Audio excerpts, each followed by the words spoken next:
Hello, and welcome to Handled Ish Productivity for the Imperfect, a weekly podcast for those who want to elevate their productivity but are not looking for perfection. I'm your host, Betsy Hayes, and I am really happy you're here. Whether you're listening on your favorite podcast platform, or watching on YouTube, or watching on the KC24 CBS 47 app, which you can download from your smart television, it's just nice to spend this time with you today. So, this is episode 89, and it is a follow up to last week. Last week, we made a not for me list, and this week, it's making a yes for me list.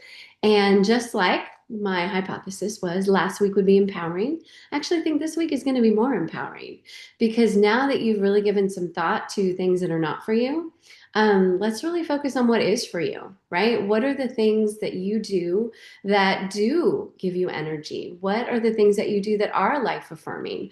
What are the things that you do that bring you amazing amounts of joy? What are the people that you spend time with that you just know that it's good for you to do so?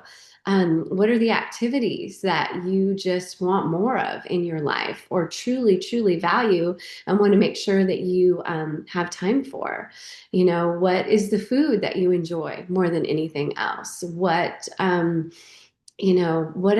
it is, right? The music, the entertainment, all of the things that we talked about last week from a not for me perspective. Now it's time to talk about, how these things are definitely for you from your perspective. And I can't wait. Again, I've actually started writing this particular list down before I recorded this podcast because I just was so excited about this idea. And as I was planning for fall, um, as you know, obviously I'm a planner. I have a productivity podcast.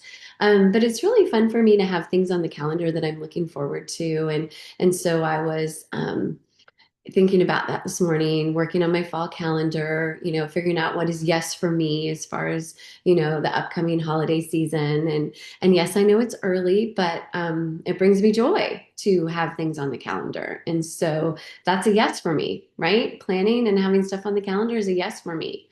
There are, things that I want to make sure that I make time for as we consider the rest of fall and going into winter. And those are yes for me. And so I want to make sure that I pay attention to that and don't miss those opportunities. And the only way that can happen, right, is if I truly have a very, very clear picture of what is yes for me and what brings me joy and what, feeds my energy and what I truly value and what I want.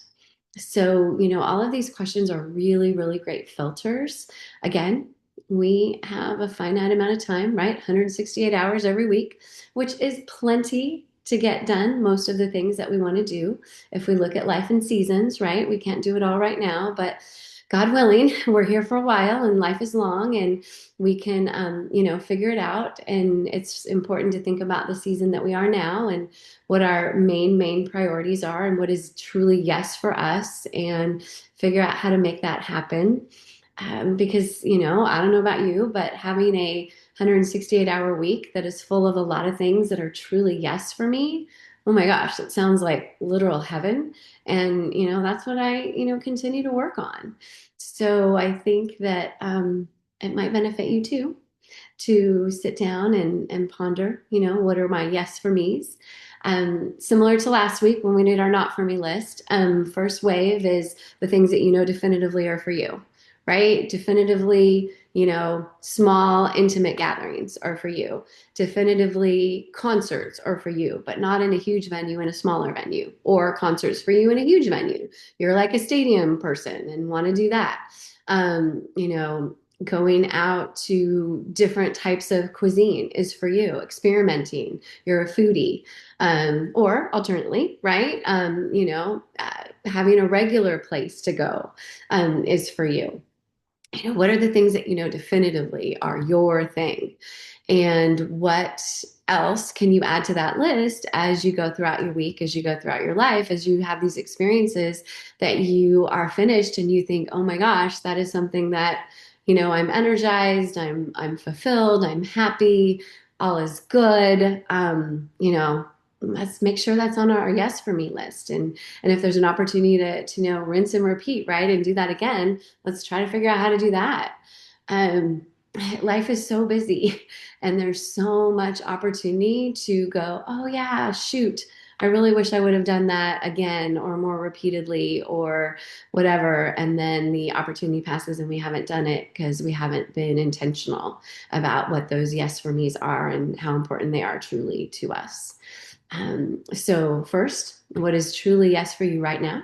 Secondly, is kind of that evolving list, right? What are the yes for me's that are like, oh my gosh, I didn't quite realize that that was something that was really important or truly, made me feel really happy. Because as we go about throughout our lives, at least it's been my own experience, and I know with other people that I know, that changes, right? For example, the older we get, I have found that oftentimes, family history and nostalgia and legacy and learning a little bit more about our heritage, at least for me, is becoming way more important than, it was when I was in my 20s. And, I'm grateful. I'm blessed with a lovely family. And, I've always kind of had like a cursory, idea of where we came from and what we're all about. But now it's just like I can't get enough of that information. I have cousins that are involved in genealogy, and thank you for that. Also, getting together and telling more stories with my mom and her cousins who are all in their 80s and some in their 90s. And, hearing those family stories from back in the day, they all lived on the same street just about, and what a joyful, wonderful childhood. And, just really, really enjoying those stories. Whereas in other times of my life, I might have even said it was a no for me. It's like, you know what? Yeah, whatever. It's nice. All I need to know is that you love me and I love you. Like we're good. But a true yes for me, right, is getting a little bit more intimate with those family stories and figuring out how to learn more and maybe even figure out how to record and keep those for future generations. So pay attention to how it evolves. Just because something wasn't for you before doesn't mean that will always be the case, and obviously vice versa, like we talked about last time. But it's all about being intentional. It's all about taking a breather in between things that we participate in and really reflecting and, wow, was this good? Was this bad? Was this meh? Right? If it's meh, to be honest with you, it might just need to go on the not for me list. I don't know about you, but I would love to have a life with way less meh opportunities, right? And way more of the things that are true, solid, 100% yes for me, or at least 80% yes for me. And that also, might encourage you to do a little bit more experimenting with new things, as you go, well, I don't know if this is a yes or a no for me. So that might be what we call an opportunity. If your gut is telling you that this might be something you enjoy, perhaps that's, something to try. And then again, evaluate. So all of the things. I tried a couple of new things lately and I was a little nervous, but turned out to be great experiences. Might talk about that on a future podcast. But you're always proud of yourself, right, for trying something new. I think there's good life satisfaction about that. And it could end up being something that is a yes for you and goes on the yes for you list. So that's my challenge for you this week.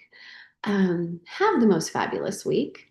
Please share if you have thoughts about the kinds of things I'm talking about. And take care. And remember that you are doing so much better than you think you are. Trust me.